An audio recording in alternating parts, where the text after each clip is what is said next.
মেশিনে গন্ডগোলের অভিযোগ, ইভিএমে গন্ডগোলের অভিযোগ। দুবরাজপুরে বুধপুর গ্রামে জনতা কেন্দ্রীয় বাহিনী খণ্ডযুদ্ধ, সাময়িকভাবে বন্ধ রাখা হয় ভোট গ্রহণ।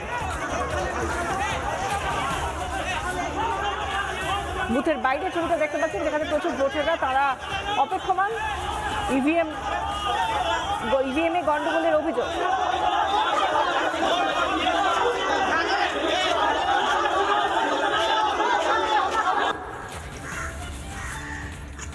আমাদের সঙ্গে রয়েছেন আমাদের প্রতিনিধি মনোরঞ্জন। মনোরঞ্জন, এই মুহূর্তে ছবিটা আমাদের জানাও, কি চলছে এই মুহূর্তে? ভোট গ্রহণ কি আবার শুরু হয়েছে?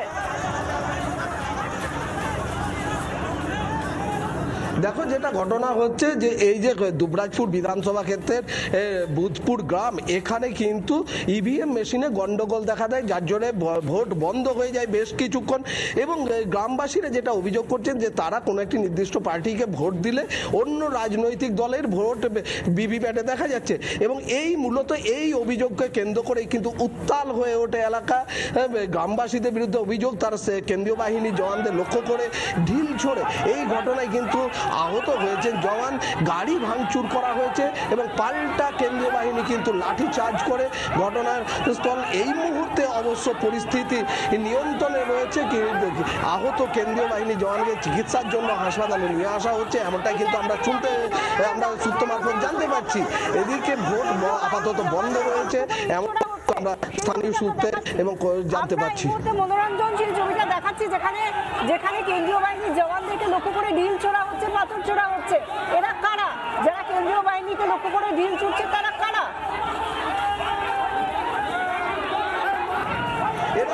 এরা মূলত ওই গ্রামেরই বাসিন্দা, এমনটাই কিন্তু আমরা সূত্র মারফত জানতে পারছি। এবং এদের যেটা অভিযোগ হচ্ছে যে কোনো একটি নির্দিষ্ট দলকে ভোট দেওয়ার জন্য পরও কেন অন্য দলের ভোট যাচ্ছে, এইটা তারা অভিযোগ করছে। যদিও এই অভিযোগ কতটা সত্য তার জন্য ভোট গ্রহণ বন্ধ রাখে নির্বাচন কমিশন।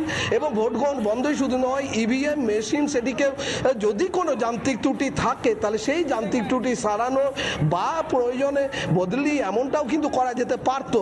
এবং এটার জন্যই কিন্তু ভোট গ্রহণ বন্ধ করে রাখা। কিন্তু তারপরও ক্ষুব্ধ হয়ে ওঠে এলাকাবাসী এবং ঢিল শুরু করে। পাল্টা কেন্দ্রীয় বাহিনীর জওয়ানরাও কিন্তু লাঠি চার্জ করে এবং তাতে আহত হয়েছে একজন। গাড়ি ভাঙচুর, পুলিশের গাড়ি ভাঙচুর করা।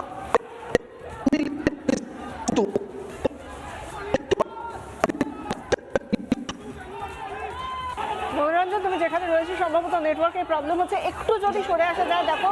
আর সেই সঙ্গে জানতে চাইবো, এই ছবিটা আমরা দেখাচ্ছি এই মুহূর্তে দর্শকদের, যেখানে একেবারে ভয়ঙ্কর পরিস্থিতি হয়েছে। কেন ইভিএম মেশিন গন্ডগোল এবং তার জেরে কেন এটাকে চেঞ্জ করে তার বিকল্প কোনো মেশিন আনা হয়নি তা নিয়ে প্রশ্ন করছেন ভোটাররা, এমনটাই বলছিলেন আমাদের প্রতিনিধি। এবং তা নিয়ে রীতিমতো খণ্ডযুদ্ধ কেন্দ্রীয় বাহিনীর সঙ্গে, সেখানকার সাধারণ ভোটারদের সঙ্গে, এবং সেখানে পুলিশের গাড়ি ভাঙচুর হয়েছে বলেও জানা যাচ্ছে। কিন্তু এরা কি আদতে সাধারণ ভোটার নাকি কোনো রকমভাবে তাদের পিছনে কারো মদত রয়েছে তা নিয়েও কিন্তু প্রশ্ন উঠে আসছে। কারণ কেন্দ্রীয় বাহিনীকে লক্ষ্য করে যেভাবে পাথর ছোড়া হচ্ছে, সেটা কোনো সাধারণ ভোটার নাকি অন্য কোনো মদত দাতা রয়েছে এদের পিছনে, তা নিয়ে স্বাভাবিকভাবেই প্রশ্ন উঠছে। স্বাভাবিকভাবেই এরপর নিশ্চয়ই নির্বাচন কমিশন এই বিষয়টিও খতিয়ে দেখবে। মনোরঞ্জন এই মুহূর্তে রয়েছে আমাদের সঙ্গে। কত ঘন্টা বন্ধ ছিল বা এখনো কি বন্ধ রয়েছে? আমরা আবার যোগাযোগ করার চেষ্টা করবো আমাদের প্রতিনিধির সঙ্গে। কিন্তু বন্ধ ছিল এই বুথে ভোট গ্রহণ কেন্দ্র, সেখানে ভোট গ্রহণ বন্ধ ছিল। দুবরাজপুরের ছবি আমরা দেখাচ্ছি, ইভিএমে গন্ডগোল, তার জেরে বন্ধ ছিল।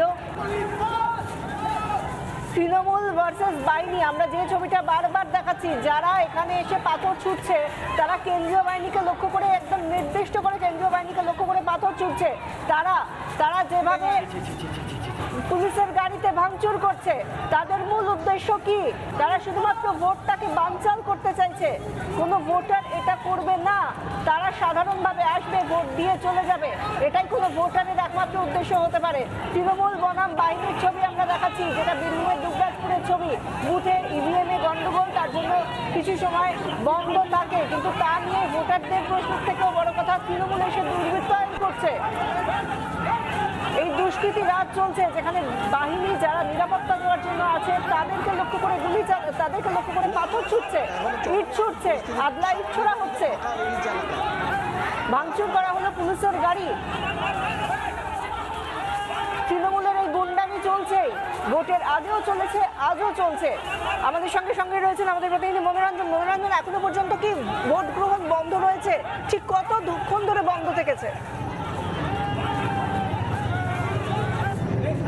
দেখো, এই মুহূর্তে ভোট গ্রহণ বন্ধ রয়েছে বলে আমরা সূত্র মারফত জানতে পারি, এবং ভোট গ্রহণ কিন্তু আগেই বন্ধ করে দেওয়া হয়েছিল। যখনই যান্ত্রিক ত্রুটি, ইভিএম এর যান্ত্রিক ত্রুটির অভিযোগ উঠেছিল, তখনই কিন্তু কমিশন বন্ধ করে দিয়েছিল এবং বলা হয়েছিল যারা এই ইভিএম বিশেষজ্ঞ তাদের নিয়ে ডাকা হয়েছে এবং তারা আসার পর বিষয়টি খতিয়ে দেখবে যে সত্যি যান্ত্রিক ত্রুটি রয়েছে কিনা। কিন্তু তারই মধ্যে ধুমধুমার কাণ্ড বেঁধে যায় এবং এখনো পর্যন্ত কিন্তু ভোট গ্রহণ বন্ধই রয়েছে, এমনটাই আমরা জানতে পারছি। সঙ্গে থাকো, আমরা যে ছবিটা দেখাচ্ছি, এই দেখুন কিভাবে হাতে পাথর নিয়ে ছুটছে, তাকে উদ্দেশ্য করে না কেন্দ্রীয় বাহিনীর জওয়ানদের উদ্দেশ্য করে ছেড়া হচ্ছে। এবং দেখুন এই মুহূর্তে কেন্দ্রীয় বাহিনীর জওয়ান কিভাবে তার গাল ফুলে গিয়েছে, এখানে এসে পাথর লেগেছে তার গালে এবং সেটা পুরো ফুলে গিয়েছে, সেখান থেকে একেবারে রক্তাক্ত অবস্থা। এই যারা নিরাপত্তা দিতে এ রাজ্যে এসেছেন, যে কেন্দ্রীয় বাহিনীর উপর ভরসা করে ভোটাররা ভোট দিতে যাচ্ছেন প্রত্যেকটা জেলায়, তারা বলছেন যে আমরা ভরসা পাচ্ছি সেই কেন্দ্রীয় বাহিনীকেই লক্ষ্য করে ইট ছুটছে তৃণমূলের দুষ্কৃতীরা। এই ছবিগুলো আমরা আজকে দেখছি বিক্ষিপ্তভাবে বিভিন্ন জায়গায়। বীরভূম, যেখানে কিছু আগেই আমরা দেখেছিলাম, কিছুক্ষণ আগে আমরা সেই ব্রেকিং নিউজ দিয়েছি, যেখানে কমিশনের তরফে বলা হয়েছে 4টের পর থেকে বিভিন্ন জায়গায় অশান্তি হতে পারে, তার মধ্যে বীরভূম জেলা অন্যতম। বীরভূম, কোচবিহার, মুর্শিদাবাদে অশান্তির আশঙ্কা করা হয়েছে এবং কেন্দ্রীয় বাহিনীকে অ্যালার্ট থাকতে বলা হয়েছে। আর এই মুহূর্তে আমরা সেই বীরভূমের দুবরাজপুরেরই ছবি দেখাচ্ছি, যেখানে রীতিমতো কেন্দ্রীয় বাহিনীর জওয়ানদেরকে লক্ষ্য করে ইট ছুটছে দুষ্কৃতীরা। এবং এরা কারা, এদের চালচলন সবকিছু দেখেই বোঝা যাচ্ছে এরা কারা। কারা চায় না ভোট নির্বিঘ্নে হোক, কারা চায় যাতে কেন্দ্রীয় বাহিনীকে হটিয়ে নিজেরা ছাপ্পা দিতে পারে, গোটা বাংলার মানুষের কাছে এই মুহূর্তে তা পরিষ্কার। তৃণমূল বনাম কেন্দ্রীয় বাহিনী এই ছবি দেখাচ্ছে, এই ছবি প্রমাণ করছে আজকে ভোটের প্রথম পর্যায়ের ভোটের দিনেও 4টে বেজে গিয়েছে, সেই সময় কি চলছে। ভোট গ্রহণ এই মুহূর্তে বন্ধ, ইভিএম এ গন্ডগোলের অভিযোগ, আর বাইরে এই ছবি দেখা যাচ্ছে, রীতিমতো হল্লা হচ্ছে। যে আশঙ্কার কথা বলা হয়েছিল কমিশনের তরফে, বীরভূমে আশঙ্কা করা হয়েছিল যে বড়সড় বুথ জ্যামের প্রস্তুতি নেওয়া হচ্ছে মুর্শিদাবাদে, কোচবিহারে, এবং সেই কারণে কেন্দ্রীয় বাহিনীকে অ্যালার্ট থাকতে বলা হয়েছে।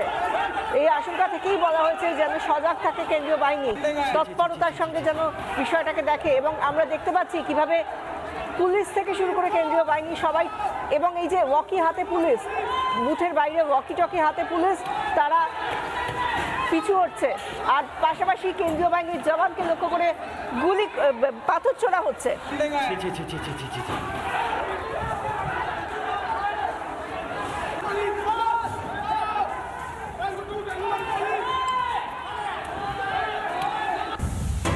নানা ধরনের কন্টেন্ট দেখার জন্য লাইক করুন, শেয়ার করুন আমাদের ফেসবুক পেজ, সাবস্ক্রাইব করুন আমাদের ইউটিউব চ্যানেল। পাশাপাশি অন্যান্য ব্রেকিং নিউজের জন্য অবশ্যই চোখ রাখুন রিপাবলিক বাংলায়।